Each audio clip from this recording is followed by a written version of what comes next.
Hey there everyone, Andrew here with the American Heritage Museum.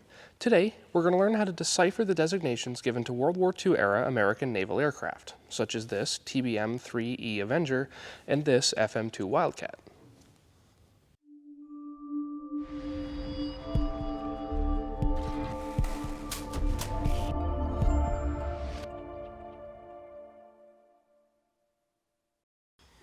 So, to give a little context, the U.S. Navy adopted a new designation system in 1922 that would be used to identify all of their aircraft, everything from flying boats to carrier-based fighters.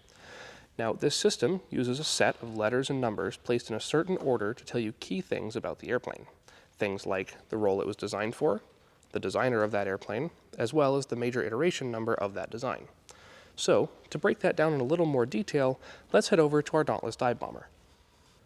Most designations from this 1922 system can be broken down into four major parts: a letter or letters, depending on the airplane, a number, another letter, and then a dash followed by a number.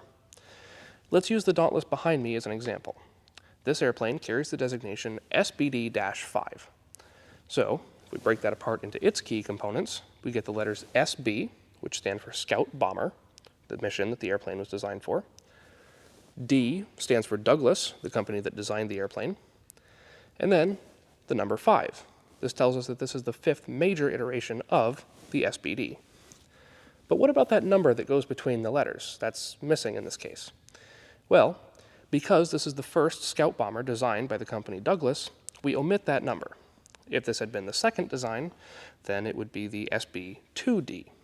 And we'll see this in more detail on other airplanes, but in this case, with it being the first scout bomber designed by Douglas, we omit the number completely as to not clutter up that designation. So, now we know what these four groups mean. The most important ones for us to keep track of right now are the first and third groups. Those are going to tell us the mission the airplane was designed for and who designed the airplane. The other two we can kind of fill in afterwards. Now, it's important to keep in mind that some companies didn't get the first letter of their company name as their designer code. Douglas got lucky in this sense, so any aircraft designed by Douglas has the letter D in the third place. However, some companies, like Consolidated, got the letter Y, or General Motors Eastern got the letter M. So that's something that we'll have to keep an eye out for as we go along. Now, let's take a look at the massive Avenger. This airplane in particular carries the designation TBM-3E. So let's break that apart into its key components. In our first group, we have the letters TB, standing for torpedo bomber. The second group isn't applicable here, so we'll skip over that. Our third group, the letter M, tells us that it's produced by General Motors Eastern, and the number 3 tells us that this is the third major iteration of the TBM. The letter E on the end tells us about a more minor modification made to the airplane. So, in this case, they took a TBM-3 and added a search radar pod to the right wing, which has since been removed, but the airplane still carries this designation. Now, with this designation in particular, we have a bit of an oddity in our hands, and that's in the designer code. Initially, the Avenger was designed and produced by the company Grumman, but mid-war, Grumman shifted their main production over to that of the F-6F Hellcat, which we'll talk about more in a bit. However, this left the Navy without someone to produce the much-needed Avenger torpedo bomber. So, at that point, General Motors Eastern picked up the design and began building licensed copies under the designation TBM. So, what we have here is an airplane designed by Grumman and produced by General Motors. Funny enough, we run into the exact same thing with this Wildcat as we did with the Avenger. Initially, the Wildcat was designed and produced by Grumman under the designation F4F. F standing for fighter, 4 meaning that it was the fourth fighter designed by Grumman, F. However, mid-war, when Grumman shifted production over to that of the Hellcat, again, the Navy needed someone to produce their Wildcats. So, General Motors Eastern picked up the design and began producing licensed copies under the designation FM-1. This was a carbon copy of the F4F Wildcat. However, behind me, we have the FM-2. This is an improved version of the Wildcat, sometimes called the Wilder Cat, with a better engine, overall more powerful, which in turn put more torque on the propeller, leading to them adding a taller tail to help counteract that twist. Now, we've talked quite a bit about the F-6F Hellcat at this point and not actually laid eyes on one, so let's head over to the main museum building and change that. And here she is, the F-6F Hellcat, one of my personal favorite aircraft of all time. This airplane in particular carries the full designation F6F-3N. Now, before we go through and decipher that together, why don't you take a crack at it? Use what we've learned up to this point and try and decipher that yourself. I'll put 15 seconds on the clock. Your time starts now.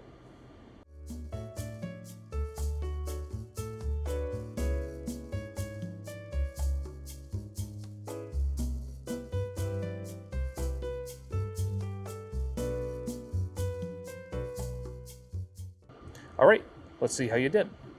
So, F stands for fighter, just like with the FM-1 and 2 Wildcats. 6 means that this is this company's 6th fighter design. F is the designer code for Grumman, so this is Grumman's 6th fighter design. 3 means that this is the 3rd major iteration of the F-6F Hellcat. And the N, over on the end of the designation, is our minor modification. In this case, this airplane was outfitted to be a night fighter. When it was initially produced, it had a large radome bubble on the right wing housing a search radar, allowing it to track airborne targets at night. That radome has since been removed, and now essentially what we have is an F6F-3. But, just like with our TBM Avenger, it still carries its original designation with that night fighter aspect included. Now that you have that one under your belt, let's try a bit of an oddball. Now, we talked about the fact that this system was adopted by the US in 1922, but what we didn't cover was the fact that it stuck around until 1962, meaning that aircraft that served not only during World War II, but also the entirety of the Korean War and the early part of the Vietnam War also used this system for their designations. Aircraft like our F4U-5NL Corsair. Now, let's take a crack at deciphering this one. Just like with the Hellcat, I'm going to give you 15 seconds to try it yourself before we go through and decipher it together. Your time starts now.